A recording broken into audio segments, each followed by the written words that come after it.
بسم الله والصلاة والسلام على رسول الله وعلى آله الطيبين الشهداء أما بعد. السلام عليكم ورحمة الله تعالى وبركاته. بداية يقول الله سبحانه وتعالى: من لا يشكر الناس لا يشكر الله، وأنا أشكركم على ضيافتكم. Bismillahirrahmanirrahim. Beliau mengatakan setelah Assalamualaikum tadi, mengatakan mengutip hadis Nabi, man la syukurillah lam yashkurillah. Barang siapa yang tidak pandai bersyukur kepada manusia, maka dia tidak akan bersyukur kepada Allah. Dan beliau bersyukur sekali atas husni dhiyafatikum, atas penyambutan yang luar biasa dari warga Gresik, khusus jamaah Masjid Mambaul Falah. ما شاء الله. وأيضا كما الله سبحانه وتعالى أرسلنا إلى هذه الأرض برسالة وجعلنا جميعا أمة واحدة، أمة الإسلام، فكل قضايا الإسلام هي كل قضايا شعوبها. فإذا قضية أندونيسيا هي قضيتي أنا، قضية فلسطين هي قضية أندونيسيا، وقضية باكستان، وقضية لبنان والأردن وما إلى هنالك، فجميعنا جسد واحد كما قال لنا النبي صلى الله عليه وآله وسلم، يقول: مثل المؤمنين في توادهم وتراحمهم كمثل الجسد إذا اشتكى منه عضوا تداعى له سائر الجسد بالسهر والحمى. Beliau mengatakan bahwasanya sebagai umat Islam kita itu satu tubuh. Ada permasalahan di sini di Indonesia, maka itu menjadi permasalahan beliau di Palestina. Permasalahan yang ada di Palestina juga menjadi permasalahan kita bangsa Indonesia di sini, karena hakikatnya Muslim itu satu tubuh. Mungkin di Palestina, di Burma, di mana-mana ada permasalahan, maka itu menjadi tanggung jawab kita semuanya. Minimal ta'atuf, minimal berempati kepada mereka. Karena sebagaimana sabda baginda Rasulullah Sallallahu Alaihi Wasallam, masalul mu'minina fi tarahumuhum wa ta'atufuhum kamasali jasadil wahid. Permisalan seorang muslim satu dengan muslim yang lainnya itu bagaikan satu tubuh, satu kesatuan. Manakala sakit satu anggota tubuh saja, maka seluruh tubuh akan merasakan sakit, merasakan demamnya. Inilah permisalan dari baginda Rasulullah Sallallahu Alaihi Wasallam. وكما تعرفون نحن اليوميا ونحن الآن وأنا واقف أمامكم ثمة إخوان لي، أهلي وأقاربي وكثير ممن أعرف وتعرفون أو تشاهدون وتسمعون عنهم، يقصفون الآن ويقتلون ويذبحون وينكل بهم تنكيل اليهود، وهم أهلي وأخواني في فلسطين كما هم أهلكم وأخوانكم في فلسطين. Perlu untuk bapak-bapak, ibu-ibu sekalian ketahui bahwa saat ini, akhir-akhir ini, ya, bahkan mungkin semenjak Tufanul Aqsa kemarin tanggal 7 Oktober kemarin, atau 156 hari sejak Tufanul Aqsa 7 Oktober yang lalu, kami bangsa Palestina, kata beliau, keluarga kami di Palestina sana, anak-anak, keluarga semuanya, setiap hari dibombardir, dibunuh satu persatu. Nyaris tidak ada tempat aman di sana. Ya, setiap hari seperti itu, maka tidak ada yang diminta oleh beliau selain doa dari bapak-bapak, ibu-ibu, saudara-saudara sekalian jamaah Masjid Mambaul Falah ini. نحن نعيش اليوم بعد طوفان الأقصى في اليوم 158 من العدوان والاحتلال والقصف والتنكيل، ونحن إلى هذه الساعة لا نموت فقط من الرصاص ولا من القذائف، ولكن نحن أيضا بتنا الآن نموت من الجوع، نموت من الجوع. ثمة أطفال وشيوخ ونساء يبكون من الجوع على من هم أبناؤهم وهم أبناء عائلاتهم الأخرى من الجوع. جسدهم أصبح جدا نحيل، لم يعد لديهم لحم ولم يعد لديهم لون حتى لبشرتهم من قلة الماء والغذاء والطعام وما إلى هنالك، والمساعدات التي تصلهم إلى هناك قليلة جدا، لا تكاد يسمح لها اليهود أن يدخلوا أو أن يتحصل عليها إخوانكم في غزة. Saat ini, bapak-bapak, ibu-ibu sekalian, orang-orang Palestina, saudara-saudara kita di Palestina tidak hanya dibunuh, ya, tidak hanya tidak hanya tiap hari dibombardir dan dibom dengan bom fosfor yang luar biasa itu, tetapi mereka juga mendapatkan blokade yang luar biasa. Tidak boleh makanan, bantuan sebenarnya banyak, ada beberapa bantuan yang berusaha masuk ke tanah Palestina, tapi muhasari, mereka selalu diblokade, sehingga saat ini mereka hidup dalam keadaan serba kekurangan. Makanan tidak ada, air, suplai air juga sangat minim, listrik juga, al-kahruba kahruba tidak ada, listrik, bayangkan hidup tanpa listrik, tanpa air, tanpa makanan. Itulah yang terjadi di sana, sangat-sangat terbatas. Jadi mereka kadang-kadang tadi disebutkan oleh beliau mati tidak hanya karena letusan senjata, bukan karena bom fosfor yang luar biasa itu, tapi juga karena mati karena kekurangan makanan. Makanya ya Allah, semoga permasalahan ini, ujian dari Allah ini semoga segera dihilangkan oleh Allah, diangkat oleh Allah Subhanahu wa taala. Amin. Amin. إخوانكم يوميا يرفعون أيديهم إلى الدعاء يطلبون من الله عز وجل أن ينصرهم ويطلبون من إخوانهم مني ومنك ومنه ومن هذا وهذا أن ينصرهم وأن يتعاطف معهم وأن ينصرهم في كل الصور التي أمرهم الله سبحانه وتعالى أن ينصرونهم بها. فالجهاد الذي يقيمونه هو أعظم الجهاد، ومن ثم الجهاد الآخر الذي لابد نحن أن نقيمه أن نجاهد بأموالنا إن ما استطاع أن نجاهد بأنفسنا. وها نحن أتيناكم بأنفسنا سائلين الله سبحانه وتعالى أن يقيم بهذا العمل وأن ينصرنا وأن يدعم فيه ونتعاطف مع أخواننا في غزة. Bapak-bapak, ibu-ibu, jamaah sekalian yang dirahmati Allah, bahwasanya saat ini bangsa Palestina, saudara-saudara kita di Palestina tidak hanya membutuhkan doa saja, ya. Terus terang tidak hanya membutuhkan doa saja, tapi juga membutuhkan bantuan bapak-bapak, ibu-ibu sekalian. Insya Allah berapapun bantuan yang dari bapak-bapak sampaikan itu, insya Allah akan meringankan beban mereka di Palestina sana, akan menjadi obat yang menenangkan mereka, bahwasanya masih ada saudara-saudaranya yang di sana di Indonesia yang mungkin tidak pernah tahu negeri Palestina, yang masih berempati, masih memberikan dukungan kepada mereka, gitu ya. إخواني أختم بهذا الحديث حتى لا أطيل. الله سبحانه وتعالى عنده صفقة لنا جميعا، مثل التجارة تحتاج إلى صفقة وربح حتى أستطيع أن أضع رأس مال وأرجع بربح معين. الله سبحانه وتعالى عندما أرسلنا كمسلمين قال لنا في القرآن الكريم إن الله اشترى من المؤمنين أنفسهم وأموالهم. ما النتيجة؟ ما هو الربح؟ قال بأن لهم الجنة. فنحن جميعا هدفنا الجنة، ونجاهد ونعطي لله عز وجل ما أعطانا، وهي الأمانة، وهي أمانة المال، أمانة النفس، نعطيها ونجاهد بها في سبيل أن يرضى الله سبحانه وتعالى عنا وأن يعطينا الجنة. Ya, Allah Subhanahu wa taala berfirman yang kira-kira artinya seperti ini, innallaha ashtara, sesungguhnya Allah itu membeli. Jadi antum ketika menyerahkan nyawa bapak-bapak sekalian untuk Allah fi sabilillah, itu akan dibeli oleh Allah. Maksudnya dibeli ini akan diambil oleh Allah dan akan diberikan balasannya lebih baik. Amwalakum, anfusakum wa amwalakum. Pertama yang paling diminta oleh Allah adalah anfusakum, jiwa. Kalau tidak bisa, ilam tasatu fa amwalakum.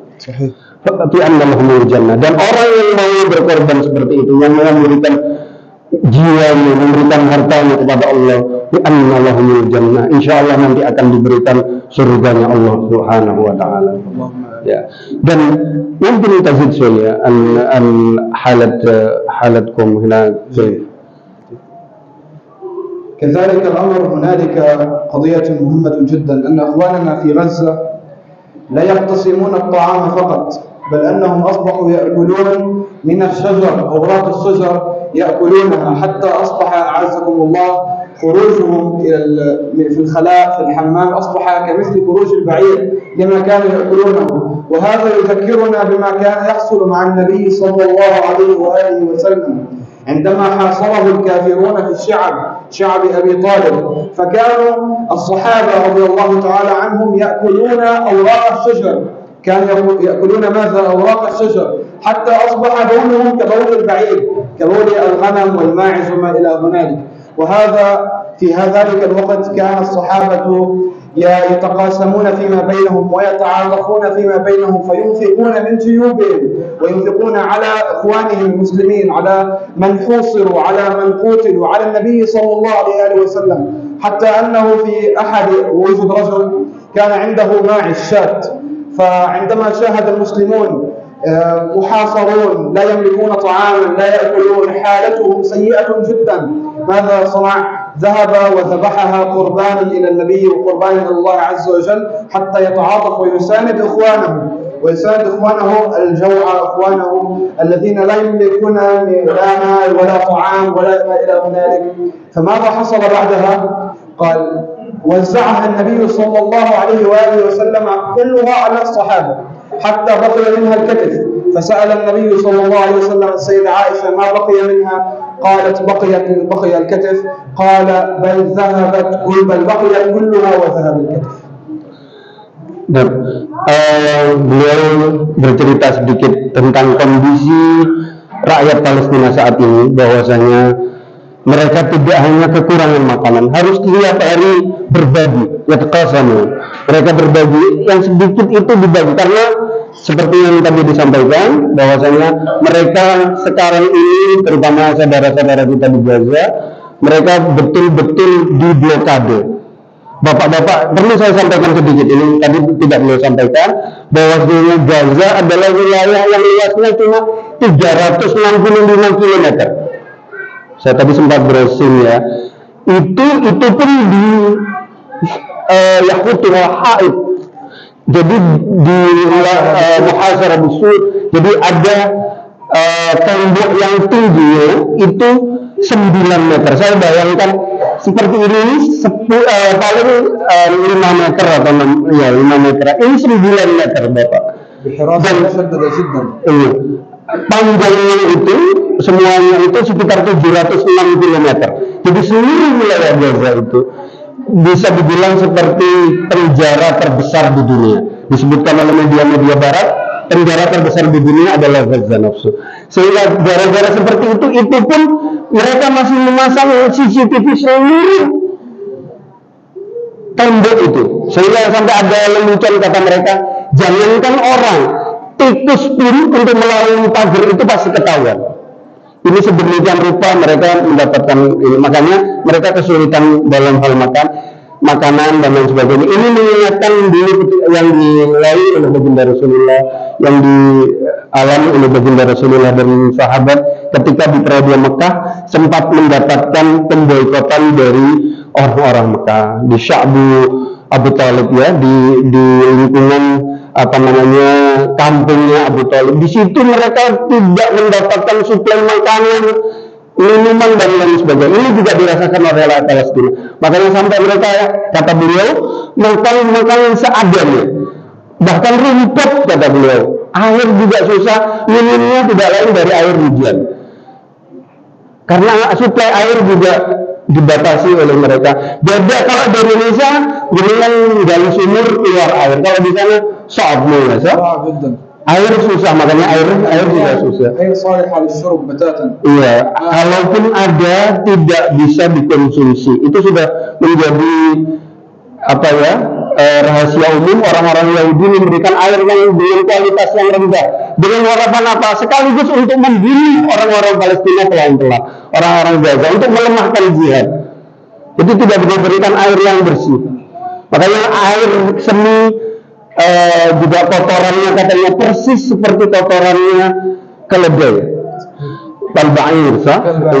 Kalbair, bailuhu katanya, kencingnya itu kayak kencingnya ini, karena air yang mereka konsumsi sangat-sangat tidak layak untuk dikonsumsi. Makanya betul.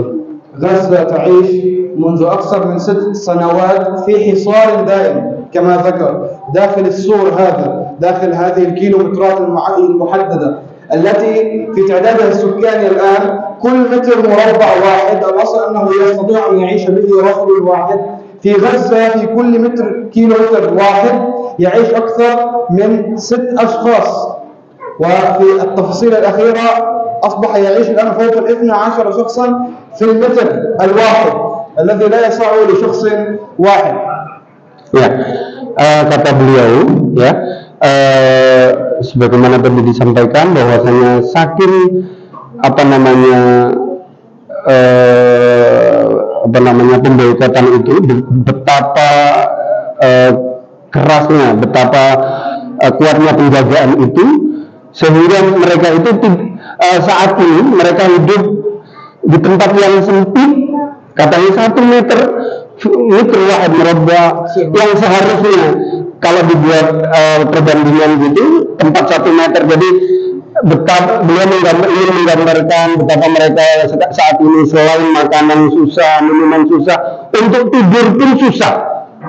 Saat ini mereka di tempat, kalau dibuat antara jumlah luasan daerah dengan jumlah orangnya, penduduk Gaza saya tadi lihat di saya Google itu 2,3 juta jiwa kira-kira, di mana lebih dari 250.000 belakangan ini menjadi syahid karena dibombardir oleh tentara Zionis laknatullah alaihi. Mereka tinggal 1 meter, kalau dibuat, jangankan untuk tidur bapak-bapak ibu-ibu, 1 meter itu seharusnya untuk 1 orang. Kalau dibuat perbandingan, orang-orang Gaza itu 1 meter itu untuk 6, ada istilah 6 sampai 12 orang. Seakan-akan tidur pun harus berdiri, harus berbagi dengan teman-teman. Tidak hanya makanan, untuk tempat tinggal juga seperti itu. Ya Allah, semoga sekali lagi kita doakan semoga segera berlalu musibah dari Allah ini. Amin. Amin ya rabbal alamin.